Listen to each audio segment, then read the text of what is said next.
Make-believe smoke and mirrors. In 2014, a video appeared on YouTube entitled Make-believe smoke and mirrors. I discovered this video in 2018 quite by accident in my usual searching activities on the internet. Remember, with well over 7 million hits for the Google search phrase moon hoax, then there are undoubtedly videos which I have not yet discovered. I promise to keep reading. The video, posted anonymously, purports to explain in considerable detail exactly how NASA X-faked the Apollo moon landing videos. What surprised me the most was that the small number of views the video had when I first discovered it, only about 200, which for a video on YouTube for 3 years is surprisingly few. I could post a video of my postman delivering letters and get more views in an afternoon. I cannot confirm whether this video is genuine or merely some extremely elaborate hoax, but elaborate it is. It would have taken a considerable amount of time, technical knowledge, and some significant effort to produce, given that the video is over 2 hours and 44 minutes long. Whatever the truth or the matter, the video makes compelling viewing. The video, Make-Believe Smoke and Mirrors, is now available totally restored with audio and commentary on the Apollo Detectives and on the ApolloMoonHoax.net website. NASA Apollo astronauts never actually set foot on the moon, so how did NASA X manage to produce the video evidence that fooled the world, and still does most people? We need to remember that we are back in the 1960s. It was a time long before computers with any real processing power or digital photographs or computer-generated images were available. Fooling the world's population with videos from the moon must have represented quite a daunting challenge for NASA X. They had certain aspects in their favor. Nobody had any concept of what the moon really looked like close up, and the general public only had minimal knowledge of the science involved. Many of the pro-NASA fan club members claimed that it would be more difficult to fake the moon landings than it would to have sent astronauts to the moon. Some pro-NASA devotees even go as far as to state that it would be impossible to fake the moon landings in the 1960s. Perhaps going to the moon was not a feasible alternative for NASA, so appearing to go to the moon may have been the next best thing. No doubt the risk of failure or killing the astronauts must have been a real consideration. Nowadays, it would be relatively easy with powerful computers and digital images to fake any journey into space, but hopefully, we have more powerful fake detection abilities. For example, take a look at this video, but before you view the video, I can tell you that it is totally fake, what they now call a deepfake. A deepfake is a computer technique that is in its most basic form a person in an existing image or a video is replaced with the likeness of someone else. Or a new voiceover added to a person in an existing video, or, even more extreme, the whole video is manufactured by sophisticated software manipulating old video and audio. This video shows what might have happened if the Apollo 11 mission had resulted in tragedy. At first viewing, it is easy to believe that it is real. With the rapid advancement of computer imaging, it will not be long before fakery becomes virtually undetectable. The original YouTube post of Make-Believe Smoke and Mirrors disappeared suddenly 4 months after I first discovered it.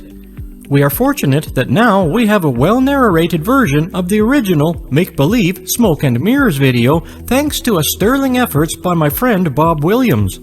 Bob is a Canadian filmmaker, and he has added an excellent commentary which replaces the original version that has the disguised voice narration. It makes the video so much easier to follow and understand. He has also divided the original video, which lasts 2 hours and 44 minutes, into 5 separate videos of about 30 minutes each. This link gives the complete remastered video, which is available on the Apollo Detectives and on ApolloMoonHoax.net. In the first video, he starts by describing how you can access the Apollo movie clips. Knowing how to access the official NASA Apollo movie clips is crucial if you want to check any of the footage yourself. He then describes how you can identify the clips he uses. He follows with a description of the time change factors used in the NASA videos. In total, he identifies and lists 7 different frame extraction sequences which were used by NASA. He uses this to calculate the frame adjustment factors needed to remove the slow motion from the NASA footage. The equation he derives is 24 frames per second divided by slow motion frames per second equals frame length adjustment factor. For completeness, I will list all 7 factor changes as shown in the video. Each factor change is used in specific applications as described. He notes that there may well be other speed change factors used that he has not identified. He also comments on the instances where the astronauts appear to stumble and then regain their balance. Some of these sequences look quite odd, but he says that this is because the astronauts were suspended by a harness attached to a single counterbalance wire. Their attempts to regain control of their balance are affected by the tautness of the suspension wire. Often, you can see them appear to undergo spasms in their movement in an attempt to recover their balance, which looks very unnatural. He also describes how you can identify the clips he uses. He follows with a description of the time change factors used in the NASA videos. In total, he identifies and lists 7 different frame extraction sequences which were used by NASA. He uses this to calculate the frame adjustment factors needed to remove the slow motion from the NASA footage. Initially, I found this aspect hard to understand. If all the videos were filmed at 144 frames per second as he states, and the slow motion added later using the optical printer, then how could the counterweights have been adjusted at the time of filming? I now see that it is the film rates that have been adjusted using the optical printer to the counterbalance wires used in the filming. I think that it is the list that threw me off. I trust I am correct. No doubt, some overzealous troll with far too much time on their hands may correct me if I am not. He further discusses the video sequences of the lunar rover. He concludes that when the appropriate speed factor for the particular video sequence is applied, then the lunar rover looks the same as it would when driving on Earth. Now, the real reveal. The narrator refers to John Dykstra, the mastermind behind the Star Wars movie. He states that Dykstra trained under the mastermind of the Apollo footage, who he claims to be Doug Trumbull. What do we know about Douglas Trumbull? Wikipedia states, Douglas Huntley Trumbull is an American film director, special effects supervisor, and inventor. He contributed to, or was responsible for, the special optical effects of 2001: A Space Odyssey, Close Encounters of the Third Kind, Star Trek: The Motion Picture, Blade Runner, and The Tree of Life, and directed the movies Silent Running and Brainstorm. He goes on to discuss the use NASA X made of accurate moonscapes and tracking cameras, ostensibly as simulators to train the astronauts. These simulators could then have been used to capture the real Apollo footage, particularly for the fake lunar orbits and moon landing sequences. Finally, he talks about the very few people in NASA X involved in the hoax, the astronauts, cameramen, DIA operatives, and a few of the staff in mission control. All others firmly believed that they were witnessing and controlling the actual event, and each was tending to their specific data feed, whatever that may have been for each individual. A crucial part of this process was the fact that no other astronauts, backup crew, or support crew members were allowed to communicate directly with the astronauts on the mission. NASA stated that this was necessary because a trained astronaut was the best able to understand any situation occurring during the mission. They could then pass on any information most clearly. According to NASA, this was a crucial safety feature. At first glance, this makes eminent sense. However, it formed one of the most crucial aspects of the hoax and entirely necessary to avoid detection. I did warn you that this is a complex analysis, as we shall see when we examine the details in the following sections. Rainbow motion blur. NASA X employed a technique known as rainbow motion blur, using a rotating disc of red, blue, and green filters immediately in front of the camera lens. The faster the object moves, then the more we see of the rainbow motion blur. The cameras used on Apollo had these color filters fitted. The addition to the camera was to create that out-of-this-world effect. It also partially hid the details of the scenery and the action of the astronauts. You can observe the rainbow motion blur in many of the earlier Apollo videos. This rainbow motion blur that you can see in the early NASA moon videos is irrefutable proof of the deceit. The cameras used on the moon could not have created this rainbow motion blur effect without the addition of this revolving filter. The simplicity of the lunar landscape, with no vegetation, no water, and hence no erosion, made the reproduction of a convincing moonscape relatively straightforward. If you can only invent a reason not to see the stars, then, well, you are on your way to faking it. Just imagine how much more difficult it would have been to fake a landing on Earth with all of its complexity of scenery and skies. The rainbow effect also gave the footage a shimmery, otherworldly look to the NASA footage. This helped to place it on the moon. The first transmission of the Apollo 11 on the moon was almost ghost-like. This effect was a result of the colored banding referred to by Jet Windsor in this acclaimed movie, Moon Hoax Now. It is also suggested that an array of color lenses was used to slightly distort the image and disorientate the viewer into believing it came from another planet. It also had the effect of making things appear farther away than they were, so falsely enlarging the scene. It also helped to disguise the frame per second technique, which we will discuss next. Remember that if NASA X did fake the lunar missions, then they needed to be slightly tentative with the first transmissions on Apollo 11. If they passed Apollo 11 off as successful, and they did, then they could use the improved image quality on future missions. The narrator discusses the motion blur effect and looks at the various types used in the old analog TV transmission. NASA X used the rainbow motion blur effect extensively. The more rainbow color blur occurs, the faster an object or camera moves. This rainbow motion blur gave the scene a ghostly effect coupled with the simultaneous use of a curved lens which greatly exaggerated distances. It also gave the impression that there was more depth to the set than was actual. Frames per second! Frames per second was a crucial aspect of the hoax, and we need to understand it. A slow-motion master at 144 frames per second was captured of the astronauts performing their tasks on an Earth-based lunar set. Often, the astronauts were suspended from a single counterbalanced wire, although not always. An optical printer was then employed to generate this 144 frames per second master various slow-motion speeds. The closer the camera was to the astronaut performers, the less extreme the slow motion used. When the astronauts moved away from the camera, then more slow motion was introduced. Any detailed close-up action used much less slow motion, say when the astronauts were using their fingers to handle objects close to the camera. Too much slow motion for the close-up events would have revealed the fakery. You may be wondering why, as I was, if NASA X wanted to slow down motion, for example, of falling objects to simulate the lesser moon gravity, then why did they need slow motion filming? Well, it transpires that the answer is simple.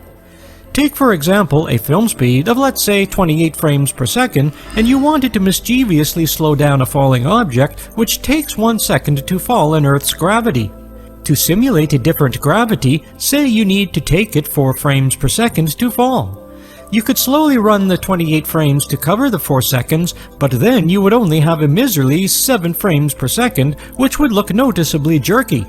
The above figures are given to illustrate purposes only to make the maths simple. So the answer is to use slow motion, say 144 frames per second, to capture the scene, then play it back over 4 seconds.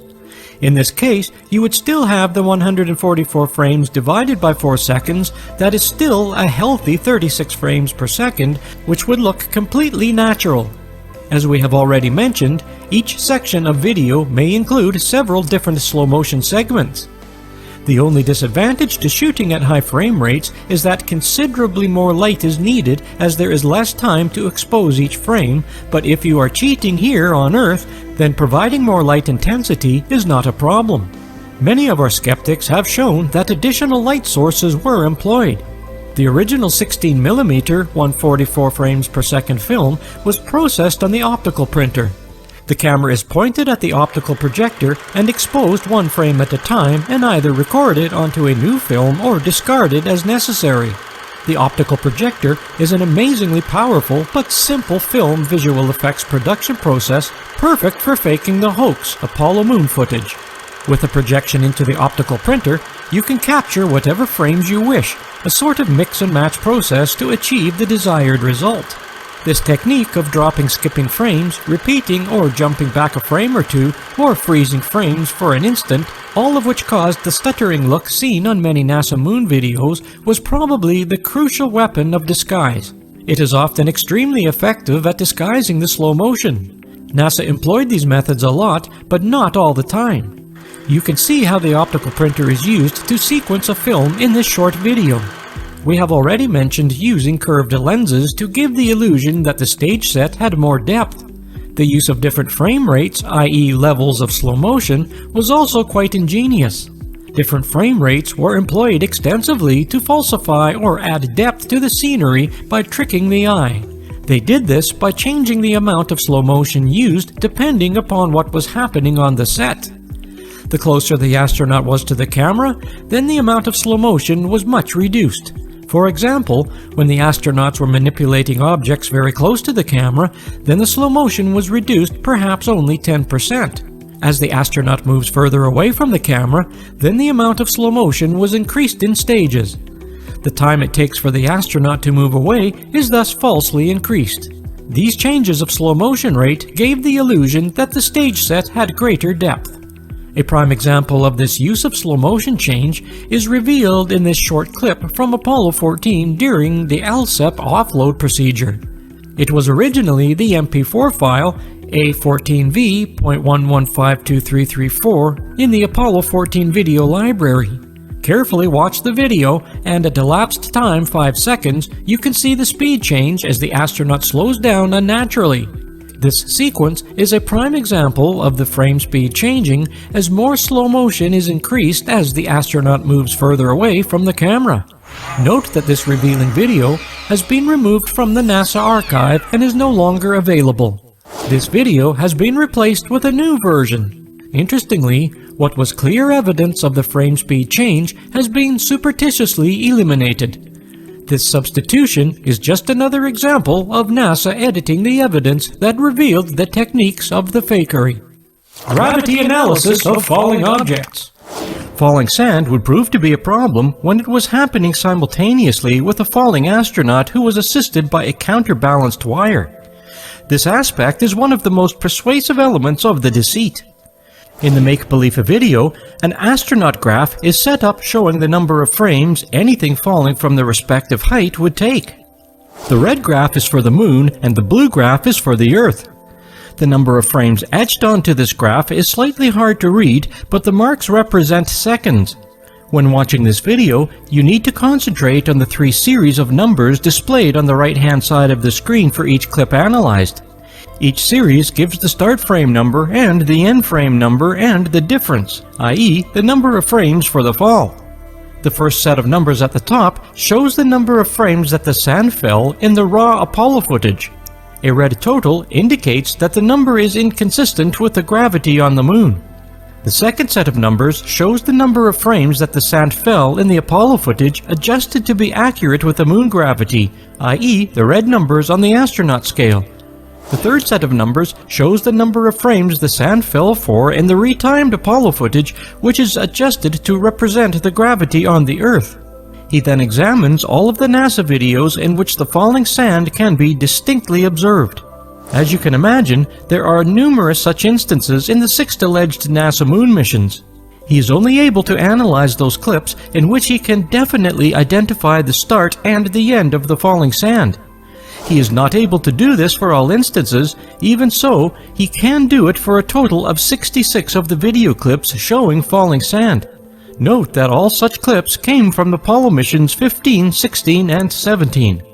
In every scene that he analyzed, he demonstrates that it was not recorded in lunar gravity, but in Earth's gravity. This analysis shows conclusively that the sequences were filmed on Earth and is a shattering result for the Apollo moon mission believers. We discussed the technique of speed changes events above, so now he looks at examples where it was employed. He states that the film speed in frames per second was changed often mid-scene, usually, but not always, when astronauts were not on the scene or had just made the jump as they were walking or some other distracting movement. Whenever an astronaut came close to the camera, the amount of slow motion was reduced, otherwise it would have looked unrealistic. It was employed often in the case when the astronauts were doing something close up with their hands. These frame rate changes were necessary to give the footage a consistent look. He noticed that they often sped up the motion as the astronaut approached the camera, but does not understand why they did this. Perhaps it was to explain the quick closing approach and give an impression of distance. He shows several examples of how the speed factor change was employed. NASA X used this technique constantly throughout the videos. This technique is interesting in that some skeptics have incorrectly claimed that the Apollo footage was simply slowed down for some fixed factor to reproduce lunar gravity.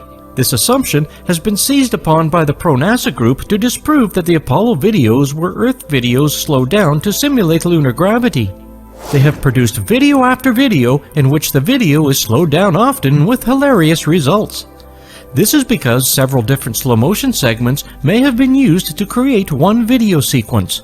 Perhaps of equal importance is that the slowing down technique does not take into account the fact that the astronauts were often assisted by counterbalanced wires. We will see several examples of this being used by the pro-NASA group in Video 8, The Harbingers of Deceit. In the first part of this section, the narrator provides an overview of the astronauts' moon suit and the training they did while using counterbalanced wires to simulate lunar gravity. In the second half of this section, he compares the actions of the astronauts in the moon footage to that in the Apollo training footage. He deduces from this comparison that the supposition that the astronauts were suspended by a single counterbalanced wire was indeed correct. He emphasizes the extraordinary ability of the astronauts shown in the training videos to perform quite athletic movements, jumping very high and even performing high somersaults with little apparent effort. He notes that none of these athletic performances was ever seen in the Apollo moon footage. The wire used was probably a single braided monofilament of no more than 5 millimeters diameter, which was not usually visible on the Apollo cameras but was observable on some rare occasions. The training videos also showed astronauts using a pressured suit, and the differences between the unpressured suit and the pressurized suit are vast. He shows an example of the astronaut training in pressurized suits both in Earth gravity and in simulated lunar gravity. It is clear that in the simulated lunar gravity condition, the astronaut has problems in obtaining friction in his feet due to the 83.3% of his weight being taken up by counterbalanced wires. The amount of friction is the direct function of the weight of the astronaut and the roughness of the surface. This friction loss is an aspect discussed by Steve the chemist in his Physics of the Apollo Moonwalk video. Further on, the narrator identifies several actions by the astronauts that led him to conclude that they were suspended on a single wire attached between the astronaut's body and his backpack. This wire had counterbalance for the specific body weight of the astronaut and the desired frame rate. You can observe many unnatural physical movements made by the astronauts in the Apollo footage. Sometimes you can see the backpack is being pulled up as the astronaut bends forward. The presence of the wire also caused the astronauts to lean on it for support. Occasionally, they had sudden spasms induced by the wire going slack, which causes them to have full body jerks to regain their balance. These instances are common if you carefully watch the footage of the astronaut moving. He shows how he calculated the specific counterbalance weight the astronaut needed for each of the several frames per second film speeds to simulate lunar gravity. If you are interested in the maths, then I suggest you study this video.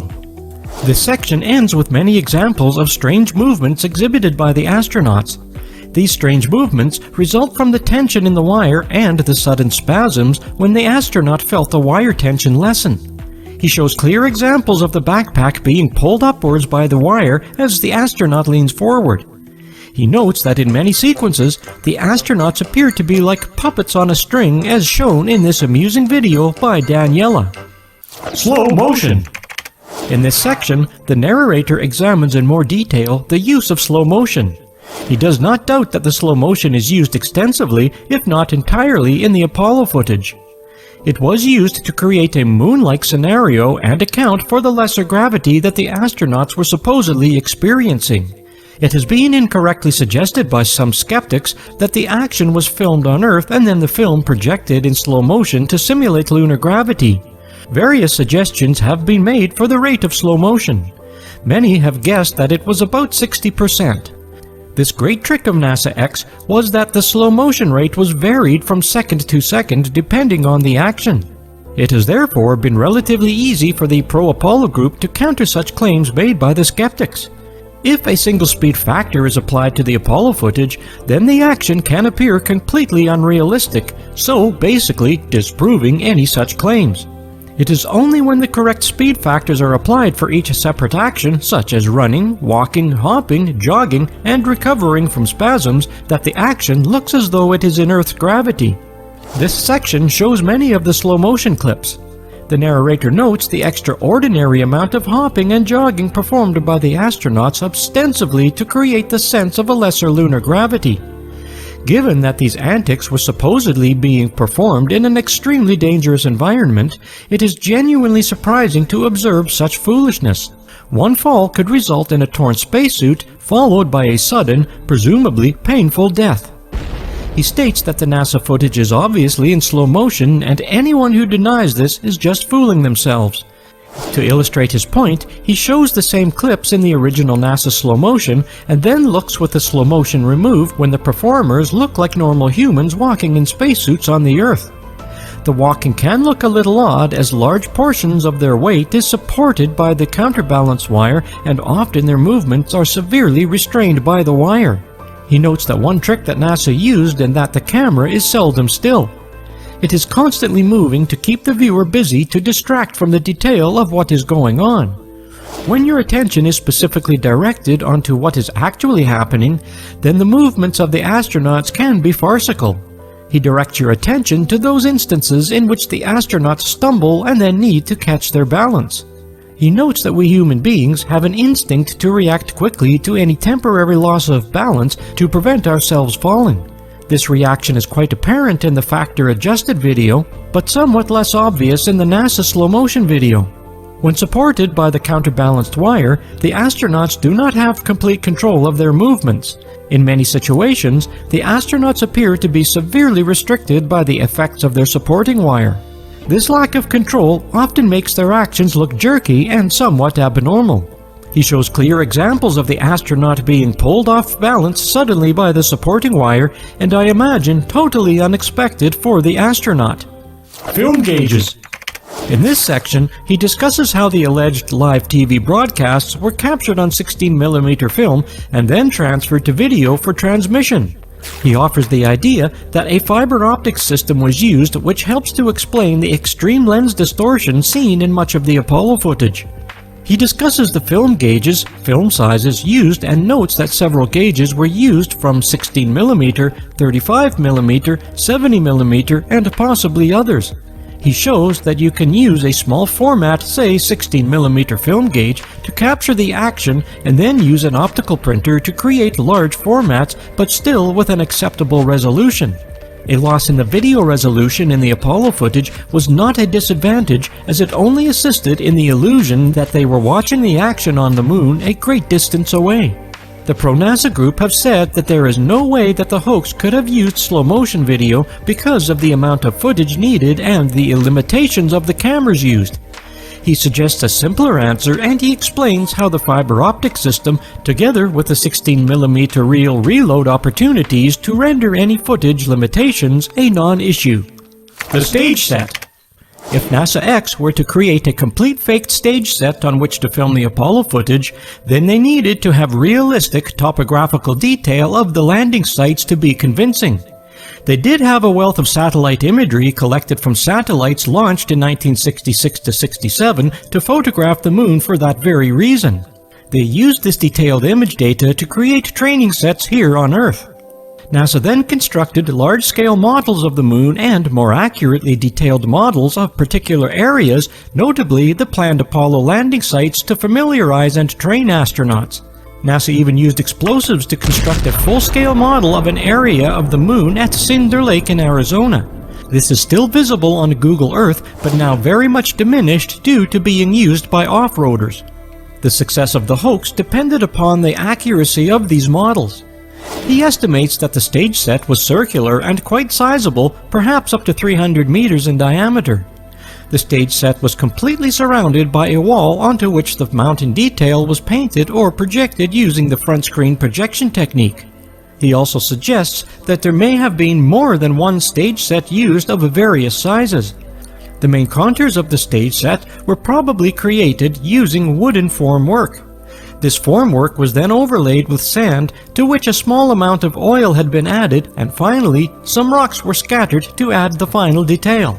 The simplicity of the moon's scenery, with no vegetation, no water to cause any erosion, and no color more than shades of gray, greatly simplified the possibility to achieve a realistic look.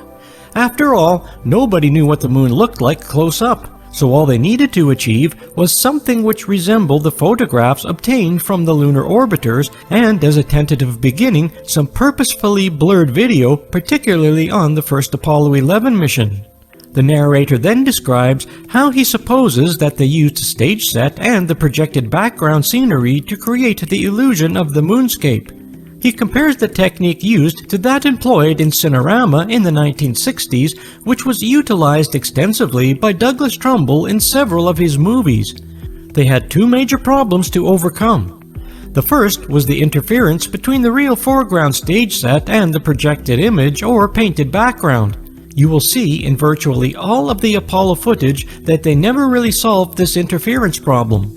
You could always detect a continuous line separating the foreground stage set and the fake background. This visible anomaly has been commented upon by almost all skeptics and mostly ignored by the pro-NASA crowd. The second problem was the nature of the sand. Unlike soil on the Earth where we have erosion, the sand particles on the Moon are not rounded and do not roll against each other, but would most probably leave a distinct impression for boot prints and tire tracks. They also had the problem of dust clouds forming as the finer particles in the sand are momentarily suspended in the atmosphere. There is no atmosphere on the Moon, so any inkling of dust clouds had to be eliminated. They solved this problem by adding a small amount of oil to the sand to produce better cohesion to mimic how they thought the lunar sand would behave. In most of the NASA moon footage, you can see that the spacesuits often had the fake moon dust adhere to them, particularly to the legs, arms, and hands. The astronauts were unable to dust this off as it was composed of normal sand plus a small amount of oil, which made it sticky. It would have required a detergent to remove the oil. NASA explained this stickiness was because lunar sand is jagged and easily clumps together, unlike Earth sand, which is rounded and does not stick but rolls away. He says that only a small amount of oil is required to produce the simulated moon sand. He claims to have carried this out on his own experiment with sand and a small quantity of cooking oil. When this mixture is distributed, it does not produce a dust cloud. One big giveaway was that there was something rather strange about this moon sand is that it also adhered to metal machinery as you see in the NASA moon footage.